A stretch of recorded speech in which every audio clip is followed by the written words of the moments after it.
amigos, ¿cómo estáis? Soy el pastor Paco Rubiales.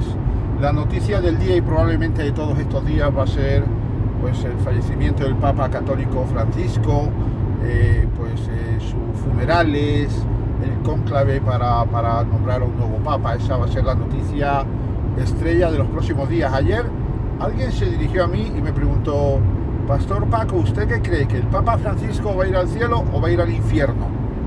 Y mi respuesta pues no puede ser más que aquella que puedo deducir de lo que la propia Biblia y la propia palabra de Dios nos enseña. En Romanos capítulo 10, versículos 8, 9 y 10 dice la palabra del Señor: esta es la palabra de fe que predicamos, dice el apóstol Pablo, inspirado por el Espíritu Santo, que si confiesas con tu boca que Jesús es el Señor y crees con todo tu corazón que Él fue levantado de los muertos por Dios, es decir, que Él resucitó, serás salvo. Porque con el corazón se cree para justicia, pero con la boca se confiesa para salvación. Estas son las únicas condiciones que el Espíritu Santo, Dios, pone para que nosotros podamos ser salvos, eludir el castigo eterno del infierno y poder vivir la eternidad con Dios en el cielo. Confesar a Cristo como Señor y creer que Él resucitó. Si Francisco, el Papa de Roma, en algún momento de su vida hizo esta confesión de fe, con sinceridad, declarando a Jesucristo como su Señor y su Salvador y creyendo que Él resucitó, sin ninguna duda, Él no va a ir al infierno, Él va a vivir la vida eterna. Claro, esta persona me decía: ya, pero pastor, fíjate que eres un idólatra, porque Él ha facilitado y ha predicado a favor de la Virgen María, de la intercesión mariana, de la intercesión de los santos y todas estas cosas. Vamos a ver, si quien el Papa Francisco, el Papa romano, había puesto su fe, hay un radar fue más adelante. en la Santa Iglesia, como los católicos hablan, si su fe estaba puesta en la Iglesia, en el catecismo romano, en la fe católica y no en el Señor, pues por lo tanto el salvoconducto de salvación lo ha perdido.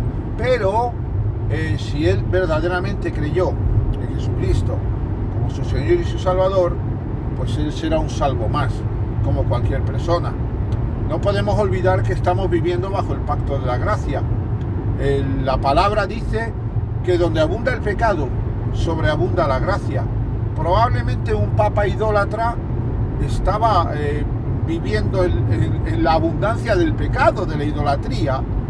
Pero si en su fuero interno, en su secreto, en sus tiempos de oración con el Señor, él se arrepentía, en sus tiempos de oración con el Señor, en el secreto, en la intimidad con Dios, él decía: Señor, tú sabes que yo creo con todo mi corazón que tú, Jesucristo, eres mi Señor, y yo he creído en tu resurrección. La gracia sobreabundante cubrió ese pecado de idolatría.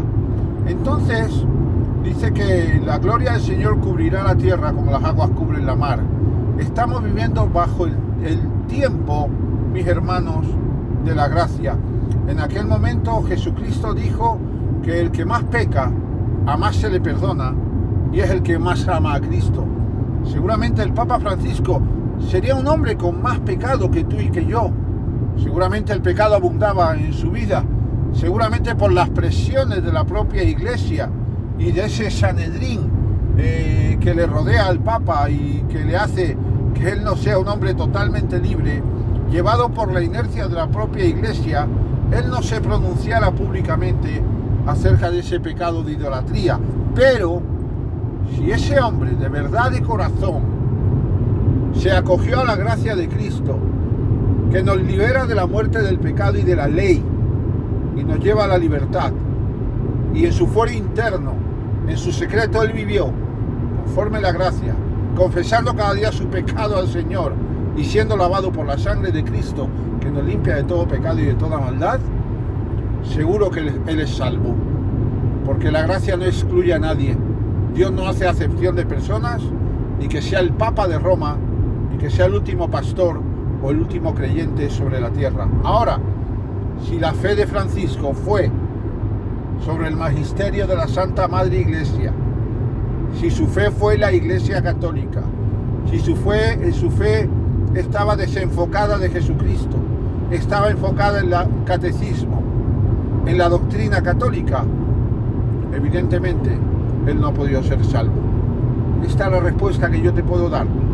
No conocemos el secreto de él con el Señor, no conocemos sus oraciones, no sabemos si en los últimos momentos de su vida él se acercó a Cristo reconociéndolo como su Señor y Salvador.